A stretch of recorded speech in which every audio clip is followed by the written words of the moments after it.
En matemáticas, la derivada parcial de una función de varias variables es la derivada con respecto a cada una de esas variables, manteniendo las otras como constantes. Las derivadas parciales son usadas en cálculo vectorial y geometría diferencial. Bueno, ahora les explicaré un ejemplo de cómo resolver una derivada parcial. Supongamos que tenemos la siguiente función.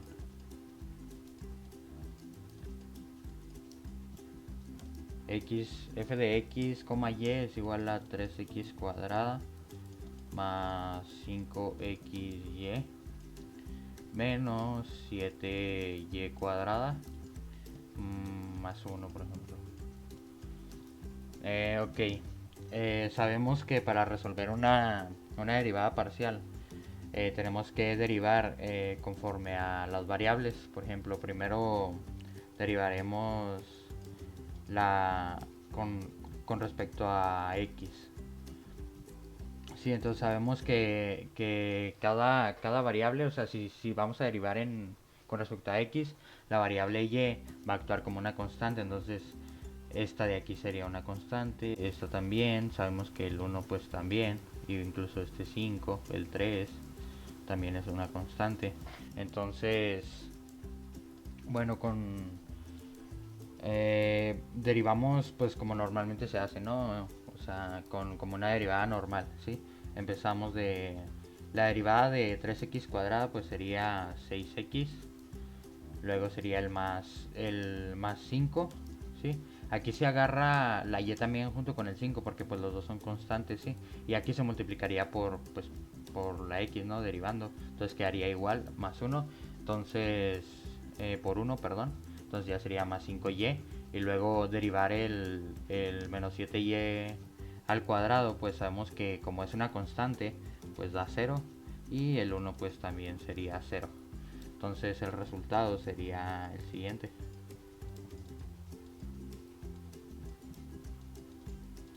Sería 6x más 5y. Y esa sería la derivada con respecto a x. Muy bien, ahora ya tenemos aquí pues que la derivada de la función con respecto a x es 6x más 5y. Entonces ahora tocaría sacar la derivada, obviamente pues si no lo piden, de la función con respecto a y. Sí, que pues aquí sería lo mismo, solo que ahora las x serían las constantes. Sí, entonces pues la, la derivada de 3x cuadrado al ser una constante, pues se pone 0, ¿sí? Luego sería más el 5 que también es una constante, junto con la x, ya que pues es la constante, por el 1 de la y, o sea que se queda igual. Luego sería menos el 7y, pues ese sí se deriva, ¿no? Que sería 7 por 2, pues 14y. Y el 1 pues sería ya 0 otra vez, ¿no? Porque es una constante.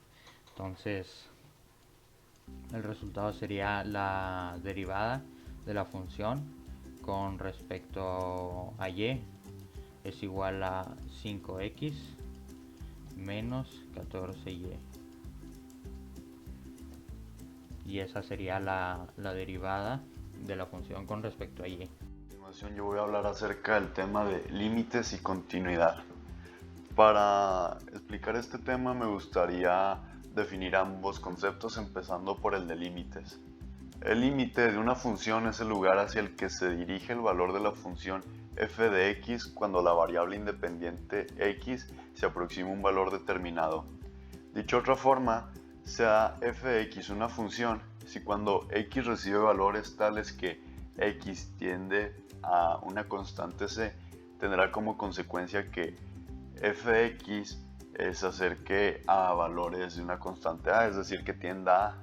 Entonces tenemos que el límite de una función cuando x tiende a la constante c nos da igual a la constante a.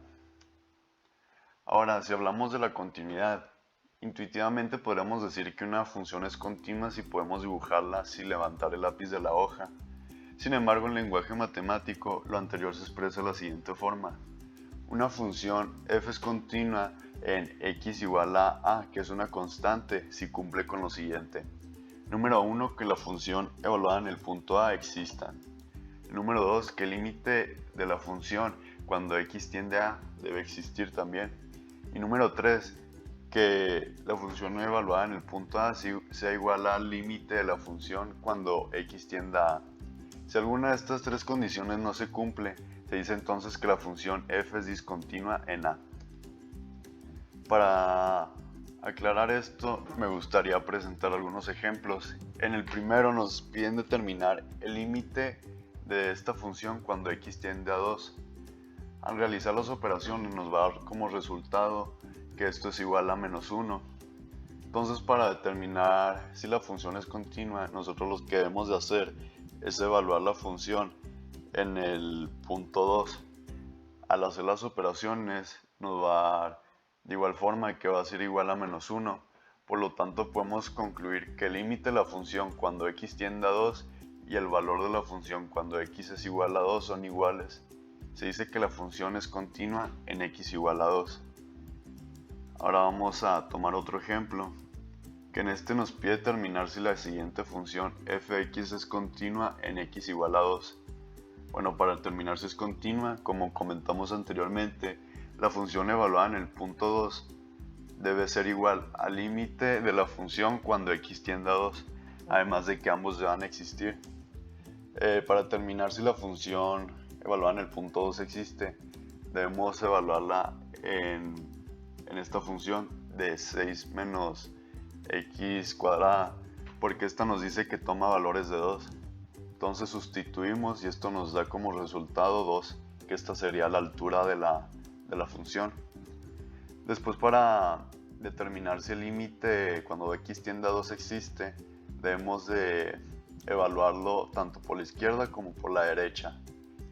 Por la izquierda lo hacemos utilizando esta función, pues aquí nos dice que x es menor que 2, entonces lo sustituimos y nos da como resultado 2. Después lo hacemos desde la derecha, es decir, siguiendo esta función, y de igual forma nos da como resultado 2. Como estos resultados es el mismo, podemos decir que el límite sí existe, y como es 2, al igual que cuando evaluamos la función en el punto 2, el mismo resultado, podemos decir que la función sí es continua. Yo les hablaré sobre la derivada direccional. ¿Cómo calcular la derivada direccional? Digamos que tienes una función multivariable f, x, y y z que toma tres variables de entrada, x, y y z, y quieres calcular su derivada direccional a lo largo del siguiente vector. Para poder encontrar esa fórmula, primero vamos a hacer lo siguiente. Con el vector b, 2, 3, menos 1. Resulta que la respuesta es tal. Esta es la fórmula que vamos a poder conseguir. Esto debería tener un sentido porque un pequeño desplazamiento a lo largo del vector b se puede dividir en dos pequeños movimientos en dirección de x, en tres en la dirección de y uno hacia atrás por menos 1 en la dirección de z. El siguiente artículo vamos a ahondar de manera rigurosa este razonamiento. En general, podemos escribir el vector b de manera abstracta como siguiente. El vector que es igual a b1, b2 y b3. La derivada direccional se ve así, que es como lo expresamos anteriormente en la parte de aquí abajo. Es decir, el pequeño desplazamiento en la dirección del vector v consiste de v1 veces un pequeño desplazamiento en la dirección de v2 veces un pequeño desplazamiento en la dirección de y v3 veces un pequeño desplazamiento en dirección de z. Este punto puede escribirse de una forma compacta y muy agradable al usar el producto punto y gradiente, que es lo que nos hablaron anteriormente. Para no alargarlo, llegamos a lo que es a la derivada de f es igual a x, y, z por b, v.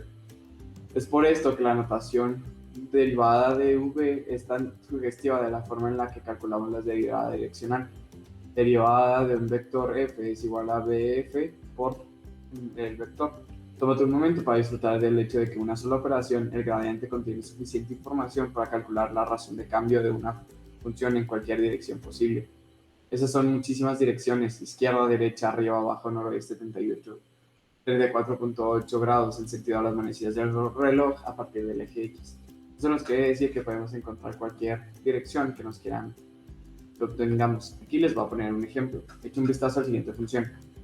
F de x como y, que es igual a x cuadrada menos xy, por la derivada direccional de f en el punto 2 menos 3 en la dirección del vector b es igual a 0.6 y más 0.8j. Solución. Aquí es donde podemos ver realmente cómo lo vamos a elaborar. Puedes pensar acerca de la derivada direccional como una suma ponderada de derivadas parciales, como se muestra a continuación. bf, derivada del vector bf es igual a 0.6 por lo de gradiente 0.8, o bien puedes pensar acerca de ella como el producto gradiente en el vector, como se muestra a continuación. Derivada del vector f es igual a derivada de f por b. La primera notación es más rápida, pero para practicar vamos a ver cómo se desarrolla la interpretación del gradiente.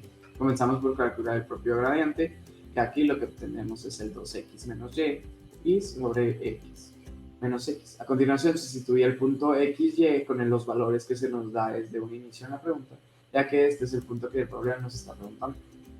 Aquí lo que sustituimos y obtendremos 7 menos 2. Para obtener la derivada direccional deseada, tomamos el producto punto entre el gradiente y el vector. Aquí podemos ver el punto de gradiente y el vector es igual a la derivada de f 2, menos 3 por el 0.6 y más 0.8j. Aquí realiza la multiplicación de cada uno por el 7 por el 0.6 y el menos 2 por el 0.8 y obtendremos que el derivada direccional sería 2.6. Y esto sería prácticamente hablarles sobre el gradiente direccional. Digo, la derivada direccional. Bueno, pues yo voy a presentar lo que es el gradiente. Y se llama gradiente en un punto de una función real de varias variables reales al conjunto ordenado de las derivadas parciales de esa función en ese punto.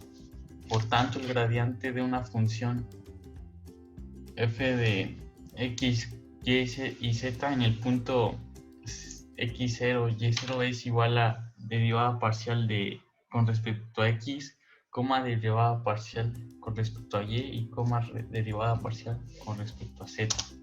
Se denota gradiente, es decir, pues igual derivada parcial con respecto a x, derivada parcial con respecto a y, derivada parcial con respecto a z evaluado en un punto. Cada derivada parcial en el punto se llama componente del gradiente en ese punto. El gradiente de la función f en cualquier punto se designa por gradiente igual a derivada parcial de x, derivada parcial de y, derivada parcial de z. Como cada derivada parcial en un punto de una función es un número real, el gradiente en cada punto es un conjunto ordenado de números reales, o sea, un vector de dimensión del número de variables de la función.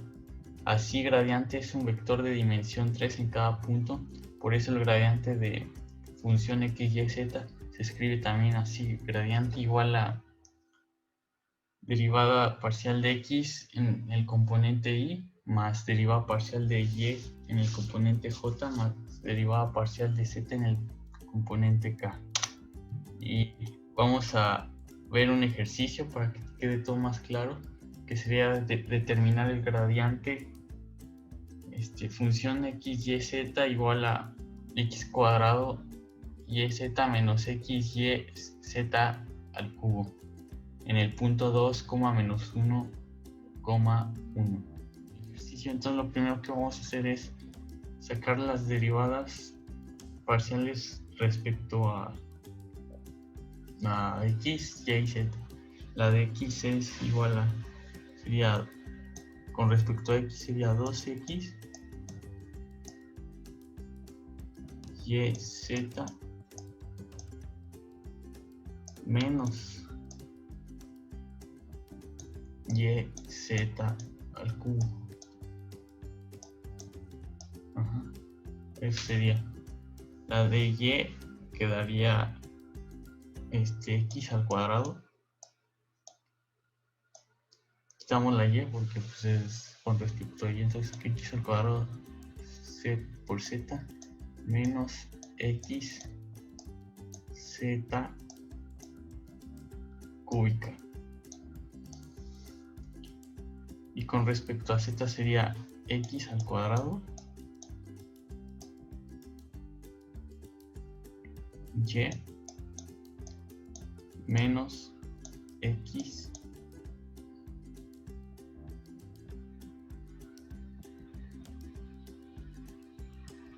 menos xy, derivamos z al cubo, que sería 3z al cuadrado. Ajá. Entonces, después de que tenemos las derivadas, las evaluamos al punto que tenemos. Entonces quedaría la primera sería 2x, sustituimos x por 2, luego la y menos 1, luego por 1, que es z, menos 1,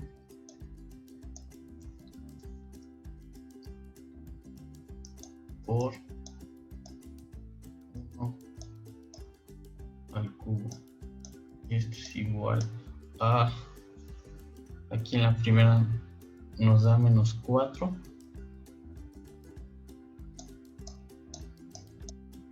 y en la segunda nos da más 1. Esto es igual a menos 3. La segunda quedaría 2 al cuadrado por 1 menos 2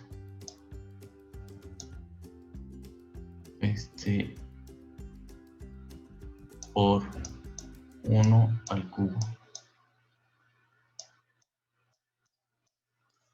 Quedaría 4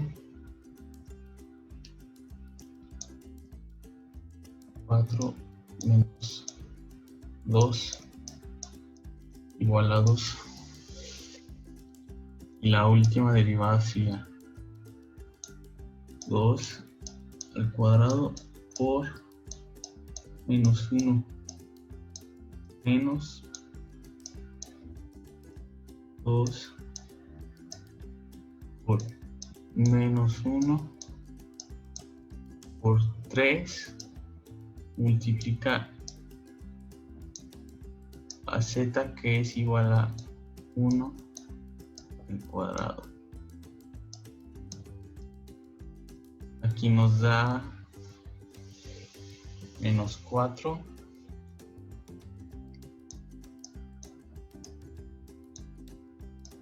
y aquí en esta parte nos daría más 6.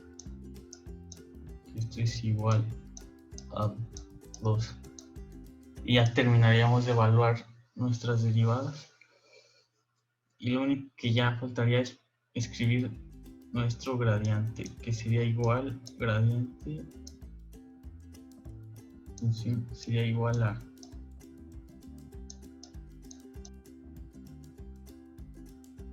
nuestro primer componente, sería menos 3,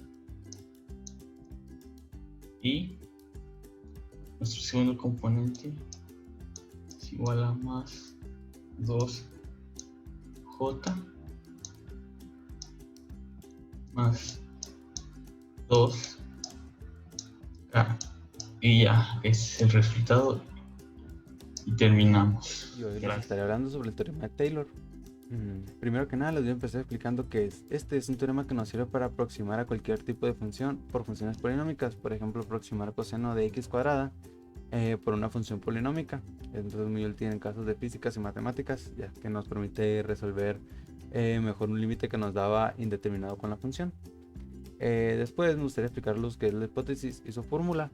Sea f con derivada continua de orden n más 1 en un entorno de centro A. Entonces para todo punto de x de dicho entorno se cumple, que es aquí donde pasamos a nuestra fórmula, que nuestra fórmula sería f de x es igual a f de a más f' de a sobre 1 factorial multiplicado por x menos a más, y aquí ya pasaríamos a la siguiente parte y así sucesivamente nos iríamos. hasta llegar a f de a, de f a la n, evaluado en a sobre n factorial multiplicado por x menos a la n, más r sub de x, que es lo que se denomina resto o término complementario. Esta parte sería lo que nos explicaría la hipótesis y fórmula. Bueno, para terminar con la anterior explicación, vamos a terminar con un problema, un ejemplo. Entonces aquí vemos que tenemos una serie de Taylor. Entonces en este caso, una explicación rápida es que en este polinomio que tenemos, nuestra función, sabemos que al derivar va a llegar a un punto en el que nuestro resultado será 0, ya que no habrá más números que derivarse. Ok, entonces aquí empezamos poniendo nuestra función, la ponemos aquí primero aquí encima. Entonces aquí vamos a ir derivando hasta que nuestro resultado lleguemos al punto en el que nos dé 0. Vemos que aquí derivamos x a la cuarta, bajamos el 4 y pues el resto 1 que es el 3 y vamos derivando así sucesivamente hasta que llegamos a f a la 4 que nos da 24.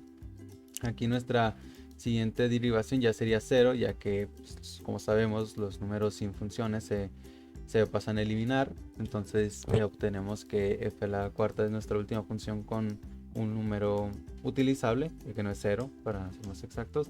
Entonces nuestro siguiente paso sería ya sustituir en nuestra fórmula, nuestro polinomio. Entonces aquí ya tenemos que aquí ya se está sustituido por 1, ya que aquí nos dice que x a la 0 es igual a 1. Entonces aquí ya pasamos a sustituir, que sería 1 a la 4 menos 3 por 1 al cuadrado más 1 es igual a menos 1, y así sucesivamente lo haríamos exactamente con todos. El último vemos que nos queda igual a 24, ya que no hay una x que se sustituya para multiplicar, y ya en adelante serían ceros. Hay que obtener bien la serie, hay que pensar para la siguiente explicación. Aquí tenemos nuestros resultados anteriores. Aquí tenemos la serie de Taylor, que aquí simplemente lo que vamos a hacer es sustituir nuestros anteriores resultados por lo que nos decía la serie aquí. Vemos que aquí nos dice f de x a la 0 y que aquí tenemos como resultado de f de x a la 0 menos 1. Entonces así vamos sustituyendo exactamente todos los resultados obtenidos, que no tiene mayor lógica irlo sustituyendo. Aquí sustituimos hasta f a la cuarta, ya que nuestros siguientes resultados son 0, entonces no tiene caso que sigamos sustituyendo. Aquí llegamos a un punto donde podemos simplificar algunos términos. La serie de Taylor ya está terminada, es este nuestro resultado, pero podemos simplificar algunos términos. Aquí 3 factorial es 3 por 2 por 1, que nos da 6. Aquí 4 factorial, 4 por 3 por 2 por 1, que nos da 24. Entonces pasamos a hacer las divisiones y obtendríamos nuestro resultado de la serie de Taylor. Este sería nuestro resultado, y con esto ya quedaría terminada nuestra serie de Taylor. Entonces el radio de convergencia, nos damos cuenta que la serie de Taylor es una suma finita. Entonces una suma finita siempre converge para cualquier valor de x. Por lo tanto, para nosotros la serie de convergencia es menos infinito a infinito. Entonces esto es válido en general para cualquier polinomio. Así terminaría nuestra explicación del ejemplo. Este ha sido el ejemplo final, y ya sería todo de mi parte.